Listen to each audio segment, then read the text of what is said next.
1절 여호와께서 가나안의 모든 전쟁들을 알지 못한 이스라엘을 시험하려 하시며 6절 그들의 딸들을 맞아 아내로 삼으며 자기 딸들을 그들의 아들들에게 주고 또 그들의 신들을 섬겼더라. 우리 계속해서 우리 사사기 3장 말씀을 함께 살펴보겠습니다. 여호수아가 죽고 나서 이제 이스라엘 민족 가운데는요 사사 시대가 시작이 되었습니다. 우리가 2장 말씀을 통해서 살펴봤지만 이스라엘 가운데 다른 세대가 일어나고 하나님께서는 그들이 모세에게 약속하신 말씀을 잘 지키는지 지키지 않는지 시험을 하겠다라고 말씀을 하셨습니다. 그리고 서론적으로 이스라엘 민족이 어떠했는지를 이 장을 통해서 말씀해 주셨는데요. 그들 가운데 사사를 세우실 때에는 그들이 하나님의 말씀에 순종하였고 또 사사가 죽게 되면 그들이 타락하여 다른 신들을 따라갔다라고 기록하고 있습니다. 그러면서 오늘 1절에 보면요. 이스라엘 자손에게 대하여 뭐라고 이야기를 하고 있냐면요. 전쟁을 알지 못하는 세대다라고 이야기를 합니다. 전쟁을 알지 못한다라는 것은요. 가나안 땅 전쟁을 겪지 않았다라는 것을 의미하는데요. 하나님께서 약속으로 주신 이 가나안 땅을 정복하는 과정 속에서 역사하신 이 하나님을 알지 못하는 세대를 묘사하고 있습니다. 그래서 하나님께서는 전쟁을 통해서 이 이스라엘 민족이 하나님을 알게 하시려고 합니다. 가나안 족속들 중에 이 블레셋 다섯 군주들과 또 그 외에 바알을 섬기던 여러 민족들을 남겨두셨고요. 또 레바논 지역의 히위 족속까지 남겨두셨다 이렇게 이야기를 하고 있습니다. 하나님께서는 이들을 통해서 이제 이스라엘 민족이 모세를 통해 주신 그 하나님의 말씀을 지키는지 안 지키는지 시험하겠다라고 하십니다. 그런데 오늘 본문에서는요, 이스라엘 민족이 그들의 딸을 맞아 아내로 삼고 자기의 딸들을 그들의 아들들에게 주고 그들의 신을 섬겼다라고 이야기를 합니다. 한 세대가 지나기도 전에 하나님을 알지 못한 세대는 바로 하나님을 떠나게 되었고 하나님의 약속의 말씀도 지켜지지 않았습니다. 이제 하나님께서 2장을 통해서 말씀하셨던 사사기의 그 역사가 본격적으로 시작되게 됩니다. 하나님을 떠난 이스라엘 민족을 향하여서 하나님께서는 심판을 내리십니다. 첫 번째 심판은 바로 메소보다미아 지역의 구산 리사다임이었습니다. 하나님께서는 이스라엘 민족을 그들에게 파셨고 이스라엘은 그를 8년 동안 섬겼습니다. 간단하게 설명이 되어 있지만 이스라엘 민족이 여호와 하나님께 부르짖었다라고 표현하는 것을 보면요, 그 8년은 매우 힘들고 어려운 8년이었을 것입니다. 이스라엘 민족은 구산 리사다임을 통해서 하나님의 구원이 필요하다라는 것을 뼈저리게 느꼈던 것입니다. 그러한 이스라엘의 부르짖음에 하나님께서는 응답하십니다. 하나님께서는 첫 번째 사사를 구원자로 일으키십니다. 바로 그니스의 아들 운니엘입니다. 앞선 본문에서는 이제 갈렙의 사위로도 등장을 하는데요. 그에게 여호와의 영이 임하게 됩니다. 그리고 구원자로서 구산 리사다임을 무찌르고 이스라엘을 구원하게 됩니다. 운니엘이 살아있는 40년 동안 이스라엘 땅이 평온했다라고 기록을 하고 있습니다. 하나님께서 세우신 구원자가 있는 동안에는 이스라엘 민족이 하나님의 말씀을 지켰습니다. 왜냐하면 그 구원자를 통해서 하나님을 경험했기 때문입니다. 그들은 전쟁을 알지 못하는 세대였지만 구원자로 세우신 사사를 통해서 다시 한번 하나님의 전쟁을 경험하게 됩니다. 그들은 사사를 통해서 구원하시는 하나님을 경험하게 됩니다. 그들은 대적을 무찌르시고 약속하신 말씀을 이루시는 하나님을 경험하게 됩니다. 그래서 그 구원을 보여주는 사사가 살아있는 동안에는 하나님을 잘 섬기고 그 땅이 평온하게 됩니다. 이것은 두 번째 사사인 에훗을 통해서도 잘 보여줍니다. 운니엘이 죽고 난 뒤에 이스라엘 자손은 다시 여호와의 목전에서 악을 행합니다. 그들은 하나님의 구원을 보여주는 이 매개체가 없으면 도무지 하나님을 신경 쓰지 않는 그런 백성들입니다. 여호와의 목전, 그러니까 눈앞에서 하나님께서 분명하게 약속하신 그 말씀을 지키지 않고요. 하나님께서 그것을 지키는지 안 지키는지 보시겠다라고 말씀하심에도 불구하고 그것을 전혀 신경 쓰지 않으며 하나님을 떠나 자신의 완악한 마음대로 살아가게 됩니다. 그래서 하나님께서는 두 번째 심판으로 모압 왕 에글론을 강성하게 하십니다. 에글론이 암몬과 아말렉 자손을 모아가지고 이스라엘을 치고 이스라엘은 18년 동안 에글론을 섬기게 됩니다. 다시 한번 말씀드리지만 하나님이 세우신 사사가 아닌 대적으로 일으키신 이 이방 족속을 통해 이스라엘을 치셨을 때에 이스라엘의 삶은요 더 이상 하나님께서 약속하신 그런 삶의 모습이 아니었을 것입니다. 그들이 농사 지은 것을 빼앗기고 목축하던 것도 빼앗기고 약탈당하고 또 매우 힘겨운 날들을 보내게 됩니다. 그 가운데 이스라엘 민족이 다시 하나님께 부르짖게 되는 것입니다. 그들은 하나님이 필요하다는 것을 분명하게 느끼고 하나님께로 돌이키게 됩니다. 하나님께서는 다시 한번 에훗을 통해 구원하십니다. 에훗에 대해서 조금 주목할 만한 점은요, 바로 왼손잡이라는 것입니다. 이것은 우리 문화에도 조금 남아있는 부분인데요. 당시의 왼손잡이는요, 정상적인 모습이 아닌 장애로 받아들여졌습니다. 왜냐하면 사람의 힘을 상징하는 오른손을 사용하지 못하는 사람이었기 때문입니다. 그런 에훗이 에글론을 죽이게 되고 또 하나님은 에훗을 통해서 이스라엘을 구원을 하십니다. 사람의 힘으로, 사람의 능력으로 구원하시는 것이 아니라 하나님의 손에 붙들린 사사, 그것도 부족한 사사를 통해서 구원하신다는 것을 에훗을 통해 분명하게 보여주고 계십니다. 이스라엘 자손은요 다시 한번 이 하나님의 구원을 경험하게 됩니다. 에훗이 살아있는 80년 동안 평온했다라고 기록을 하고 있고요.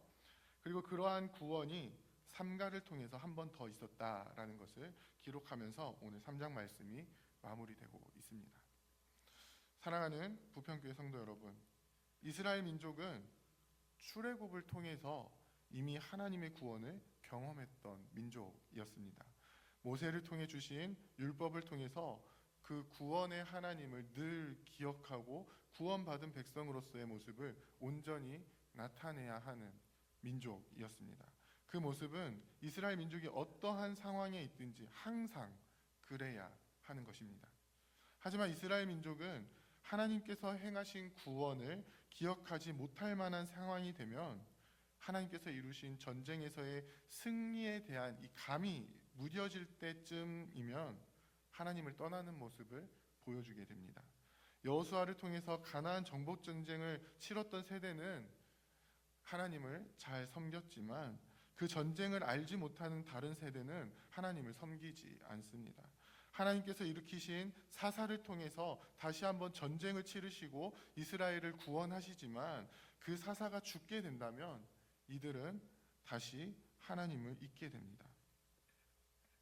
이것이 의미하는 것이 무엇일까요?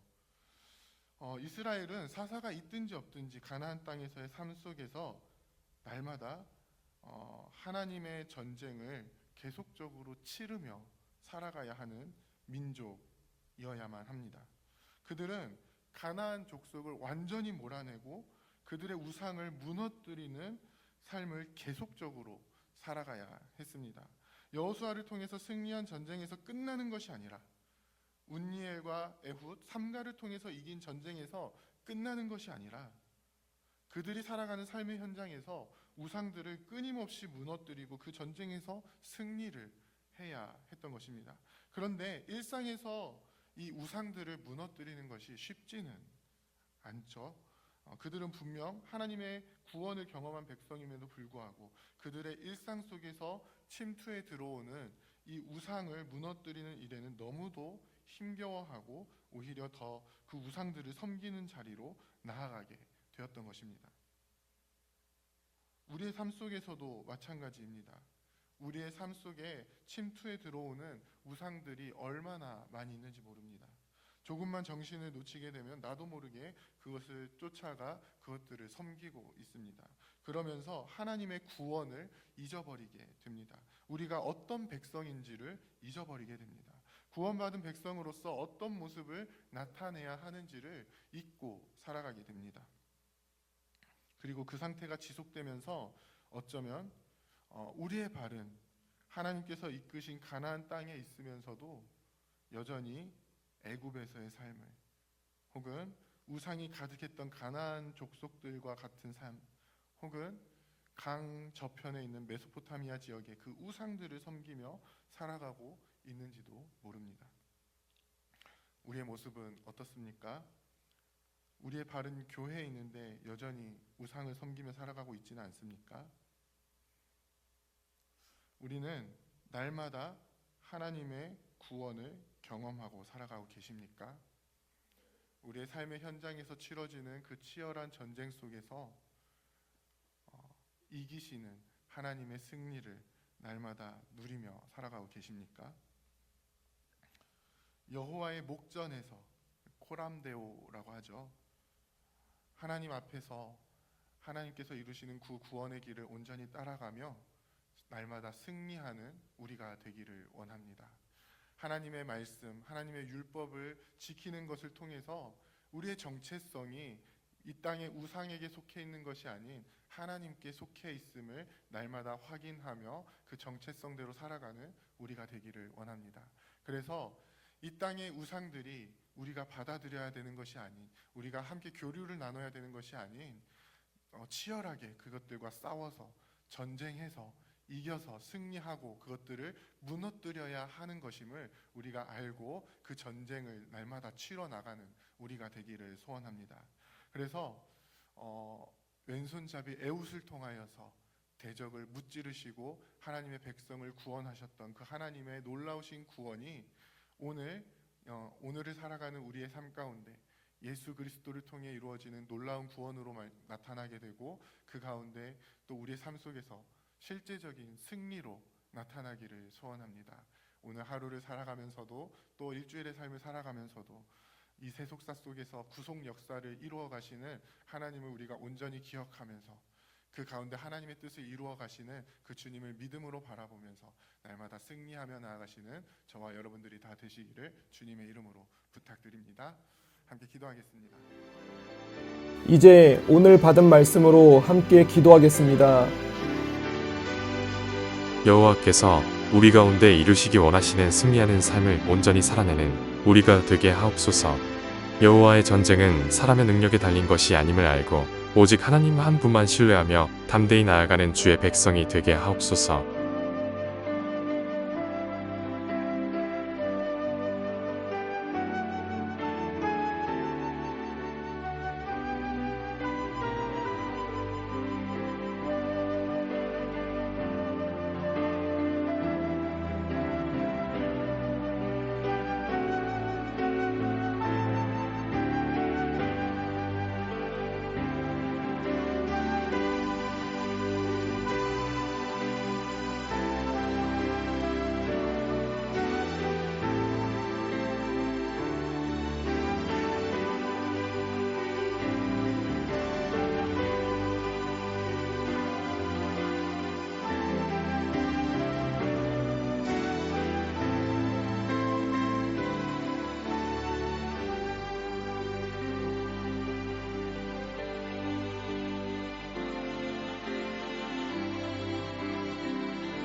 이제 개인의 기도 제목을 가지고 하나님 앞에 기도하시기 바랍니다.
수고하셨습니다. 오늘도 하나님의 인도하심 가운데 승리의 하루를 보내시는 우리 재건부평교회 모든 성도님들이 되시기를 주님의 이름으로 축복합니다.